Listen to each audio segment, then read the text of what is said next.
I love Mukutmanipur. এই তুই সানগ্লাসটা কিসের জন্য এনেছিস? না না কিসের জন্য এনেছিস তুই?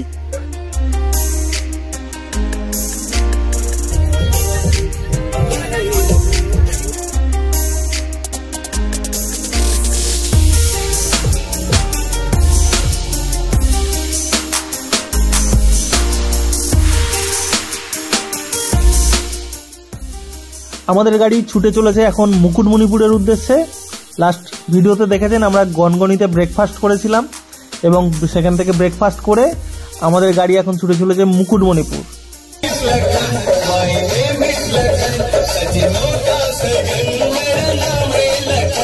বহুদিন পর পুরনো বন্ধুরা একসাথে যদি কোথাও বের হওয়া যায় তাহলে আর আনন্দের সীমা থাকে না। তো আমরা গাড়ির মধ্যে প্রচুর এনজয় করেছি, প্রচুর নাচানাচি করেছি, প্রচুর সেলিব্রেশন হয়েছে। আমরা গনগনিতে যাওয়ার পথে যেমন দেখেছিলাম প্রচুর সবজির ক্ষেত, তেমনি গনগনি থেকে মুকুটমণিপুর যাওয়ার পথে রাস্তার দুধারে শুধু সর্ষের বাগান দেখেছি, প্রচুর সর্ষের বাগান, যেন ডিডিএল যে চলছে।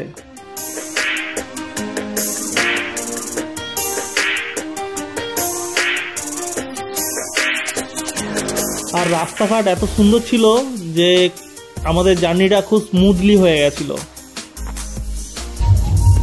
এই Debu Pampa, special for your.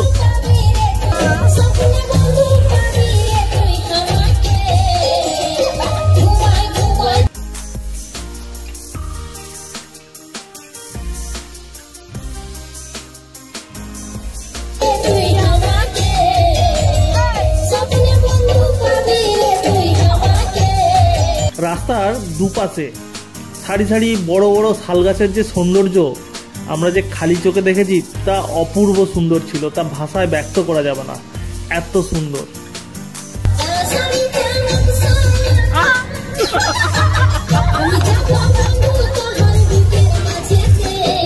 আমরা ট্রাভেল করছিলাম ডিসেম্বরের 8 তারিখে, অর্থাৎ গনগনি থেকে মুকুটমণিপুর যাচ্ছিলাম ডিসেম্বরের 8 তারিখে।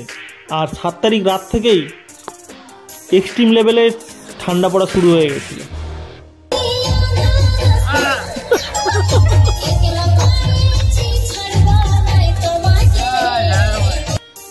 আমরা যেসব এলাকা থেকে গাড়ি চালিয়ে যাচ্ছিলাম তার আশেপাশে জনঘনত্ব খুবই কম ছিল। আশেপাশের এলাকাগুলোই যেখানেই চোখ পড়ছিল বেশিরভাগ জায়গায় দেখছিলাম ফাঁকা ফাঁকা মাঠ। কিছু মাঠে ধান চাষ হয়েছিল, কৃষকরা সেই ধান তুলে নিয়ে বাড়ি যাচ্ছে। আবার কোনো কোনো জায়গায় মানুষজন গৃহপালিত পশুদের হাঁটিয়ে বাড়ি নিয়ে যাচ্ছে, এটাই তাদের রুজি রোজগার।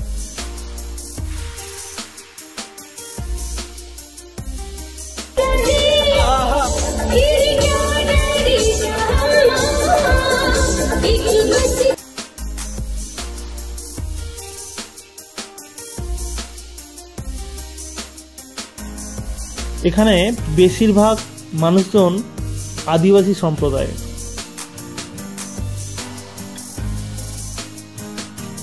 আমাদের যাত্রাপথে একটি বড় মন্দির পড়েছিল, মন্দিরটির নাম ছিল ত্রিধারা মিলন মন্দির।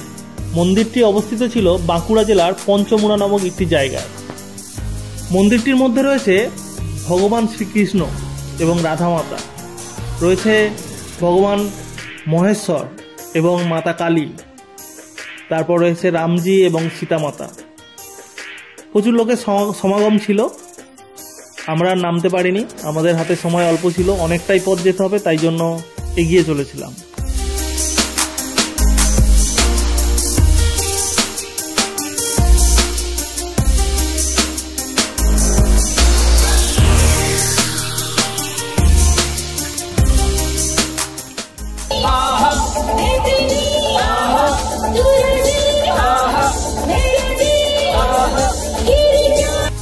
পথে মাঝে মাঝে এরকম ছোট ছোট মার্কেটগুলো পড়ছিল। এইসব এলাকার জনঘনত্ব অনেকটাই কম, তাই দূর দূরান্ত থেকে গ্রামগুলি থেকে মানুষজন দৈনন্দিন জীবনের বাজারহাট এই সব মার্কেটে করতে আসে।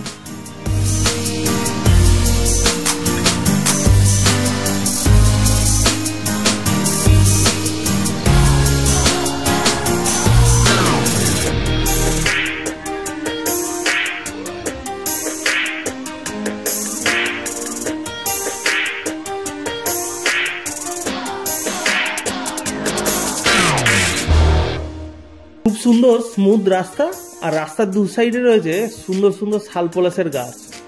কি অপূর্ব লাগছে। আর শাল গাছগুলো খুব সুন্দরভাবে রাস্তার দু সাইডে দাঁড়িয়ে রয়েছে।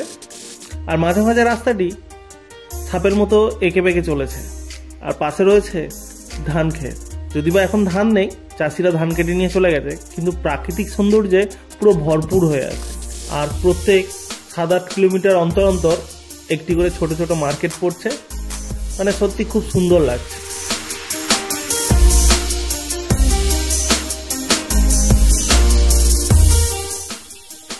রাস্তার কন্ডিশন এখানে খুব ভালো হওয়ার জন্য গাড়িগুলো রকেটের মতো বেরিয়ে যাচ্ছে। আর রাস্তাটা কি দারুণ লাগছে দেখুন। হ্যাঁ, কালকে পার্টিটা দারুণ হয়েছে। কালকে পার্টিটা সেই লেভেলের ছিল। আর একদম তো সারপ্রাইজ।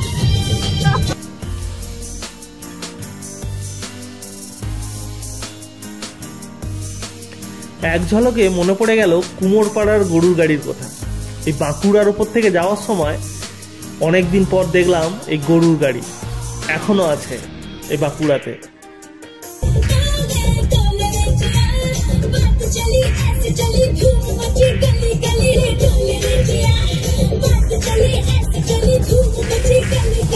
আর আমাদের সন্দীপ দা উর্ফ ভোলা দা খুব সুন্দর গাড়ি চালায়। আর সূর্যি মামা আমাদের সাথে চলেছে মুকুটমণিপুরে।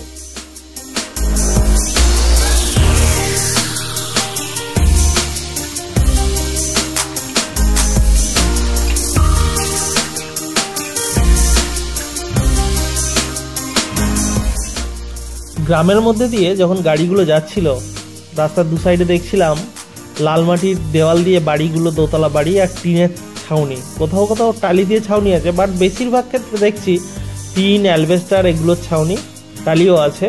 আর কিছু কিছু ঘরবাড়ি রয়েছে কংক্রিটের, মানে ইট সিমেন্ট দিয়ে বানানো।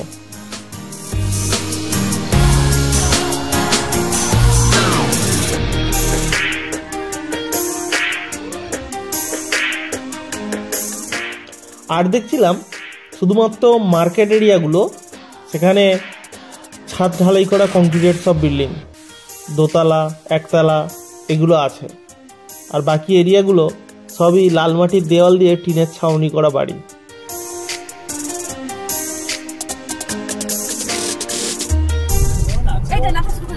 আমরা তাহলে মুকুটমণিপুর ঢুকে গেলাম।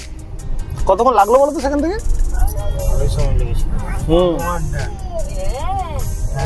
এই পার্কিং এ ঢুকছে গাড়ি। এদিকটা পার্কিং, এখান থেকে ঢোকাবে না ওদিকে আছে।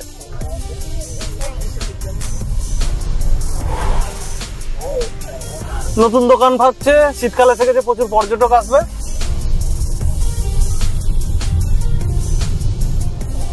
এই তো পর্যটকরা ঢুকছে, আমরা পর্যটক, ওরা পর্যটক।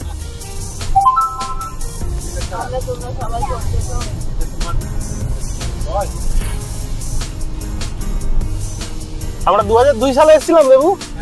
আমরা 2002 সালে এসেছিলাম, তারপরে 2024-এর শেষ। ওয়েলকাম টু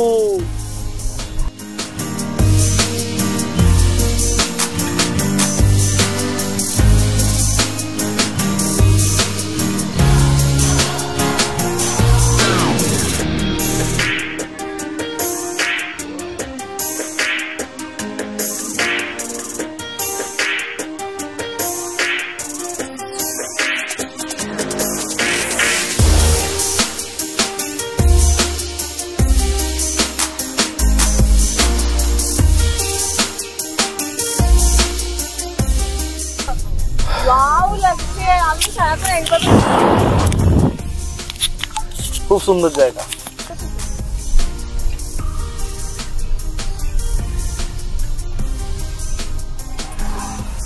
এখন অনেক চেঞ্জ হয়ে গেছে। আমরা তখন এসেছিলাম, তখন আলাদা ছিল। I love Mukutmanipur. সুন্দর সুন্দর। উফ, জলটা তো সেই মানে মন ছুঁয়ে যাচ্ছে একেবারে। পুরো জার্নির কষ্টটা একদম মিটিয়ে দিচ্ছে। ওই গাড়ি নিয়ে ওই উপরে উঠতে পারতাম। হ্যাঁ, আমরা তখন এসেছিলাম আরো মানে ডিপ শীত পড়ে গেছে, এত কিছু ছিল না। হ্যাঁ হ্যাঁ, শুধু বাঁশটা।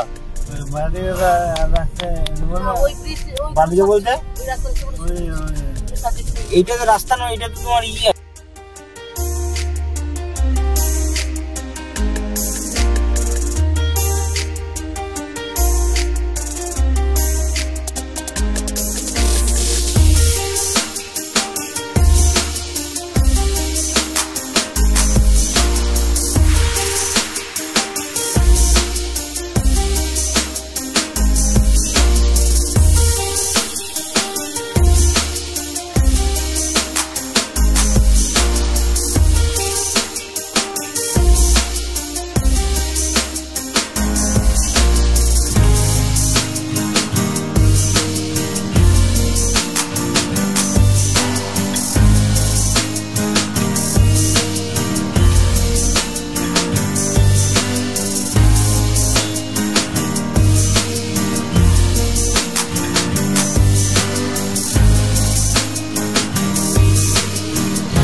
এই তুই সানগ্লাসটা কিসের জন্য এনেছিস?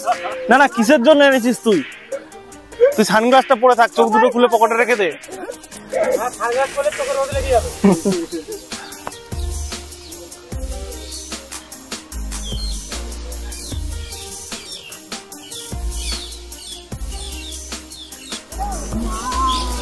গুনগুনিপুর ড্যামটা একদম খুব সুন্দর,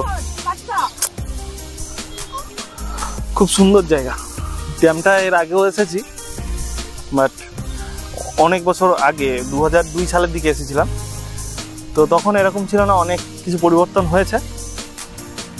এসে মানে সেই মুকুটমণিপুর আর এই মুকুটমণিপুর অনেকটাই ডিফারেন্স, চিনতে পারছি না, যেন নতুন কোনো জায়গায় এসেছি।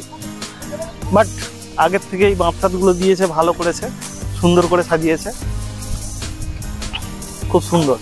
এগুলো আগে ছিল না।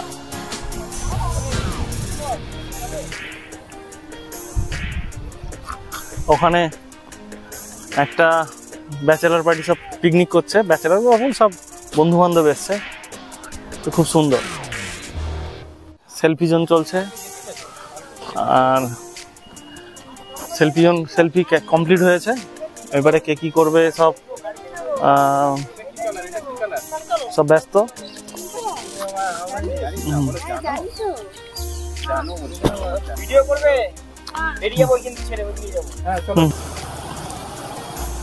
অপূর্ব সুন্দর এই নিচটায়, পাথরগুলো ওপর থেকে যা দেখাচ্ছে না, খুব সুন্দর।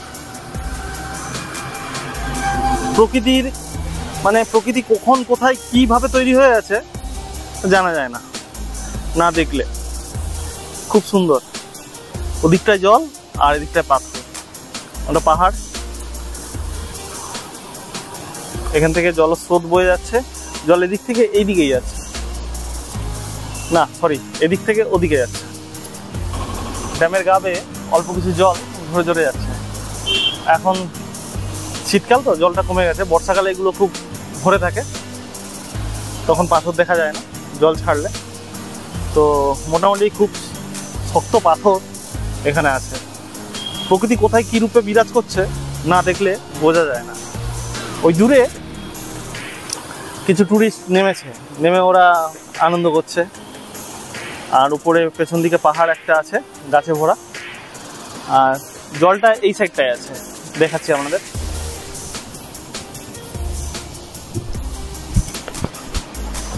এগুলো গেট, 1 2 3 4 করে গেট আছে।